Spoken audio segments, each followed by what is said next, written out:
آموزش مخمس ذوالکتابه در جهت رزق قرآنی قوی و سریع الاجابه با حبر روحانی بنویسید. آموزش این وفق مبارک به قلم استاد فرشاد می باشد. با من همراه باشید. بسم الله الرحمن الرحیم و بهی نستعین و له الحمد. سلام و عرض ادب خدمت شما. امیدوارم که حالتون خیلی خوب باشه. تمام بچه‌های یوتیوبرهای عزیزم، دخترها، پسرها، آقایون، خانم‌ها، مسن سالها و مخصوصا اعضای خانواده دکتر ارنست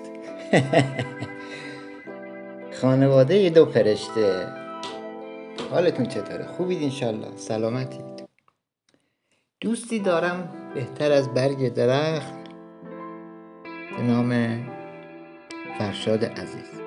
این رو براتون، این وفق مبارک رو براتون درخواست کردیم ازشون که براتون بنویسند و ارسال کنند. از حالا به بعد دیگه با خودمون کار میکنن انشالله. شدیم 2 نفر در کانال. به کوب میخوایم براتون بگذاریم، کارهایی براتون بگذاریم که قول میدم نباشه تو یوتیوب. قول میدم تو یوتیوب خیلی کمیاب بشه، به شرطی که حمایت کنین تا ما هدایت کنیم. شما اگر سابسکرایب کنید، حمایت کنید کانالو، ما در کنارش براتون زحمت خواهیم کشید. خب یه لحظه مشهدی شدم، یادتون باشه به کسی نگید. روز پنجشنبه رو به قبله می‌نشینید، پاک و پاکیزه و طاهر و مطهر.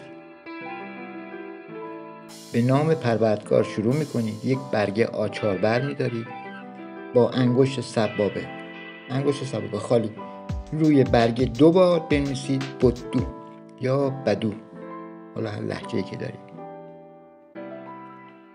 اول از همه تحسین میکنید، بعداً 7 بار الی 21 بار، ولی همون 7 بار رو بخونید.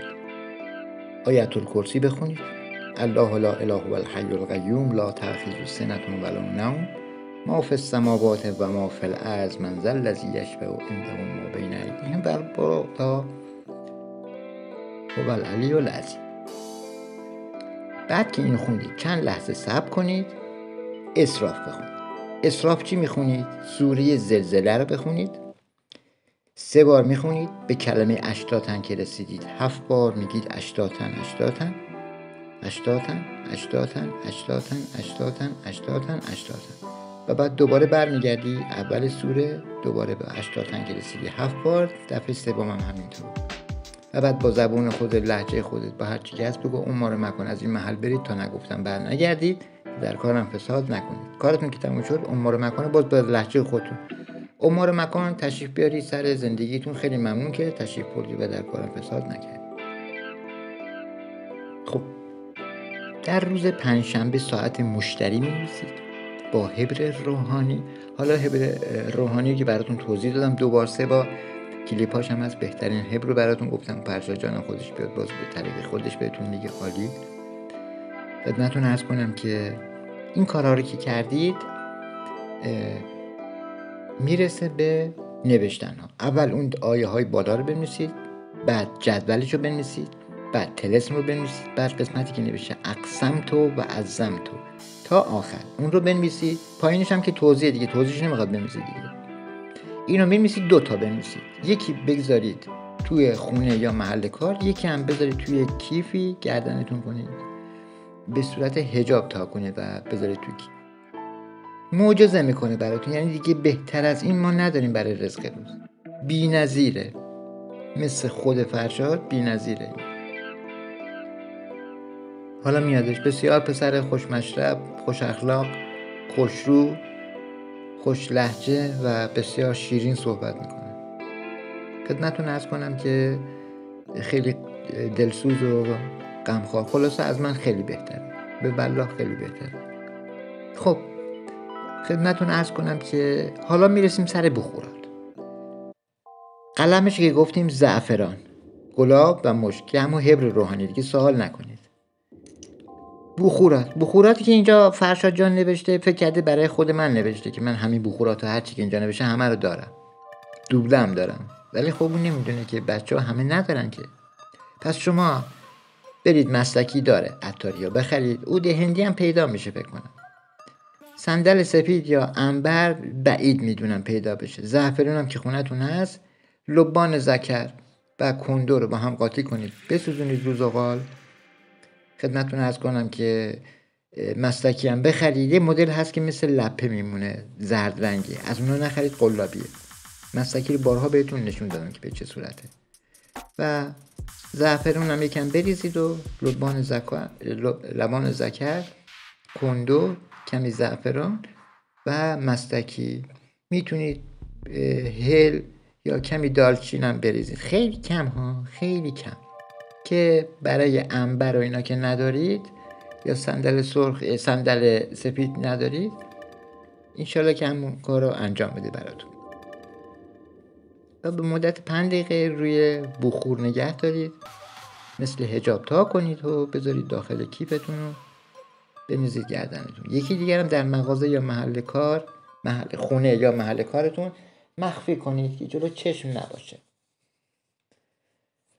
بله،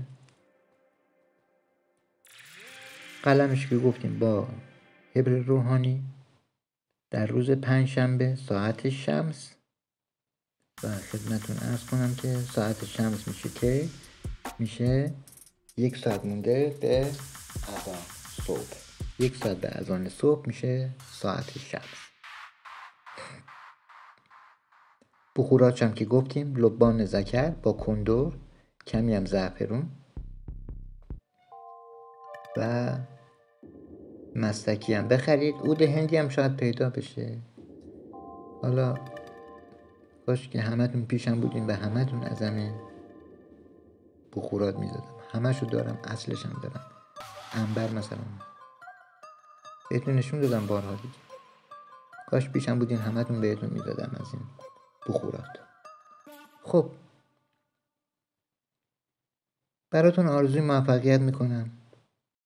امیدوارم که زیر سایه خدا باشید، قرآن باشید، ائمه اطهار باشید، آقا امام زمان باشید و برای من و فرشاد هم دعا کنید. ما هم برای شما دعا میکنیم، خدمت میکنیم. شما هم برای ما یک لایک، یک سابسکرایب و فعال کردن زنگوله کامنت مهمونمون کنید. همیشه فدای شما.